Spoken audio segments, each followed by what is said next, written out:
Good morning all of you. देखो आपका syllabus complete हो चुका है। अब हम आपकी प्रायोगिक पुस्तिका की बात करेंगे, है ना।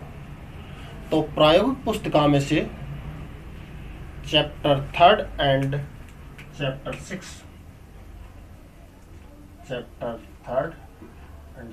6 जो इस महामारी के कारण हटा दिए गए हैं, राइट। अब आपके जो चैप्टर बचे हैं वो चैप्टर 1 जो पार्ट ऑफ थ्योरी,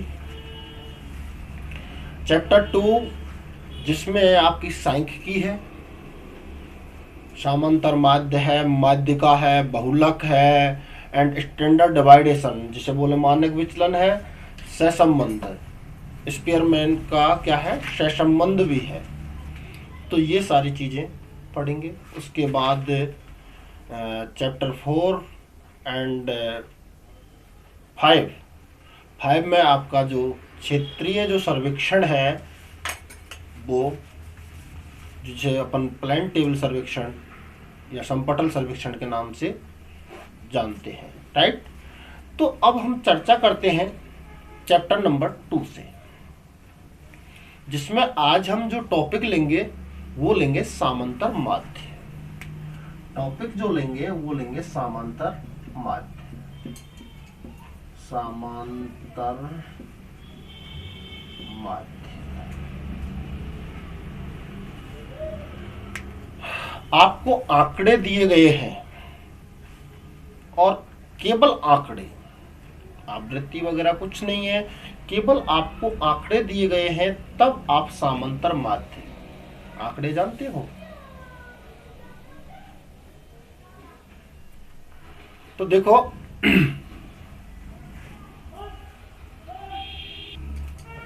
देखो आंकड़े क्या होते हैं। किसी चीज को अपन ने क्या कर लिया, पूर्व में निर्धारित कर लिया। किसी भी चीज को अपन ने किस में कर लिया, पूर्व में निर्धारित कर लिया, और निर्धारित करने की पूर्ति हेतु सुव्यवस्थित ढंग से उनको सुव्यवस्थित ढंग से संग्रहण करके गणितीय रूप में प्रदर्शित करने को ही क्या बोला जाता है, आंकड़े बोला जाता है। क्या बोला जाता है, आंकड़े बोला जाता है। आंकड़े दो तरह के होते हैं, एक प्राथमिक आंकड़ा, एक द्वितीय आंकड़ा। प्राथमिक आंकड़े में शोधकर्ता, अनुशोधनकर्ता जो भी होता है वो क्या करता है, सीधे कलेक्ट करता है, प्राप्त करता है। और द्वितीय में प्राप्त खुद नहीं करके कहीं से क्या है, लेता है डेटा, उसे हम क्या बोलते हैं, द्वितीय आंकड़े के नाम से जानते हैं। तो देखो अपन समांतर माध्य की बात कर रहे थे, तो समांतर माध्य में होता क्या है, आपको आंकड़े दिए हुए होंगे और आपको कह देंगे समांतर माध्य याद कीजिए। क्या कीजिए, समांतर माध्य याद कीजिए।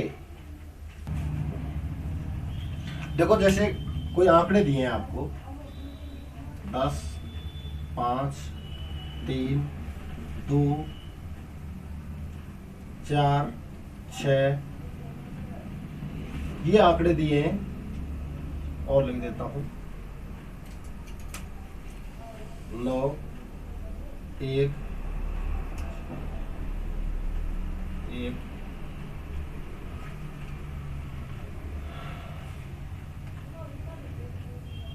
7,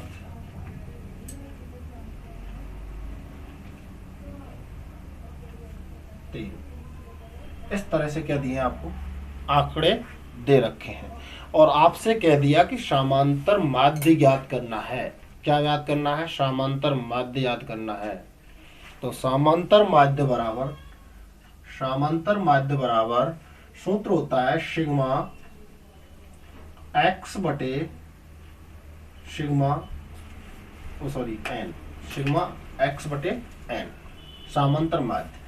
तो ये आपके जो आंकड़े हैं, सारे के सारे जो आंकड़े दे रखे हैं, वो सारे के सारे जो आंकड़े दे रखे हैं वो सब क्या है, x बोलेंगे। तो क्या बोलेंगे, x। तो ये क्या कह रहा है, सूत्र क्या कह रहा है कि समांतर माध्य बराबर सिग्मा x बटे n, राइट। x बटे n कह रहा है। अब देखो इनका क्या कर लेते हैं, हम काउंटिंग कर लेते हैं। 7 जोड़ लो इनको, 10 + 5 + 3 + 2 + 4 + 6 + 9 + 1 + 7 + 3, 10 10 10 10 और 10, 10 20 30 40 50, कितना हुआ 50। सिग्मा एक्स कितना हुआ 50। सिग्मा का मीन्स होता है, सिग्मा बराबर प्लस होता है। सिग्मा का मीन्स क्या होता है, जोड़ना। सिग्मा का मीन्स क्या होगा, जोड़ना। तो कितने हुए इनको जोड़ने पर 50, 7 3 10, 10 और 10 20 30 40 एंड 50, 50 हो गए। अब क्या कह रहा है ये एन, तो काउंटिंग करो कितनी संख्या है, 1 2 3 4 5 6 7 8 9 10, कितनी संख्या है 10, कितनी संख्या है 10। 0 से क्या गई 0, क्या आ गया 5, तो यहाँ लिख दो 5।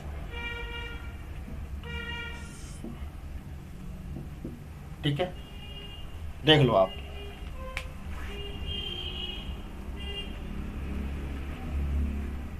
ये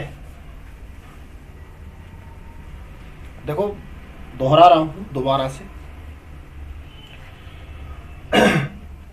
समांतर माध्य पढ़ रहे हैं अपन, जब केवल x दे रखा है या आंकड़े दे रखे हैं। जब केवल और केवल क्या दे रखे हैं, x दे रखा है या आंकड़े दे रखे हैं। तो आपके सामने x ये है 10 5 3 4 2 6 9 1 7 3, इस तरह से क्या दिए हुए हैं आपको, आंकड़े दिए हुए हैं, राइट। अब समांतर माध्य का जो सूत्र है, समांतर माध्य का जो सूत्र है, सूत्र क्या दे रखा है, x बार समांतर माध्य का सिंबल बराबर सिग्मा x बटे n। तो सिग्मा का मीन्स बताया मैंने, जोड़ना होता है। सिग्मा का मीन्स क्या होता है जी, जोड़ना होता है, राइट। तो सिग्मा का मीन्स कर दिया अपन ने, जोड़ना।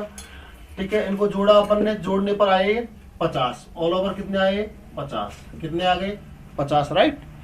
50 n, इनकी संख्या को काउंट कर लो तो 1 2 3 4 5 6 7 8 9 10, कितनी संख्या है 10।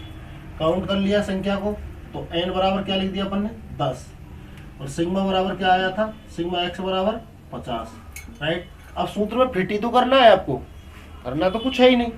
सिग्मा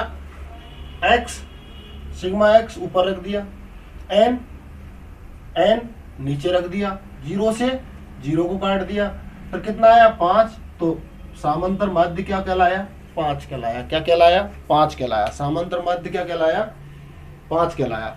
समझ में आया, समझ में आया, ठीक है। इस तरह से आप क्वेश्चन 2 3 4 क्वेश्चन करना, तो आपको धीरे धीरे ये आने लग जाएगा। कल हम जो बात करेंगे, चर्चा जो करेंगे, इसी का दूसरा रूप, कहा जब आवृत्ति दे रखी हो, क्या दे रखी हो, आवृत्ति, क्या दे रखी हो, आवृत्ति या फ्रीक्वेंसी f, ये समझ नहीं आ रहा, ये f फ्रीक्वेंसी, ठीक है। आवृत्ति दे रखी हो तब समांतर माध्य ज्ञात कीजिए। या तो केवल क्या दे रखे थे, आंकड़े दे रखे थे, अब क्या दिया जाएगा, आंकड़े प्लस आवृत्ति, आंकड़े प्लस आवृत्ति। ऐसी स्थिति में हमको क्या करना है, समांतर माध्य ज्ञात करना है, राइट। थैंक यू, मिलते हैं नेक्स्ट क्लास में।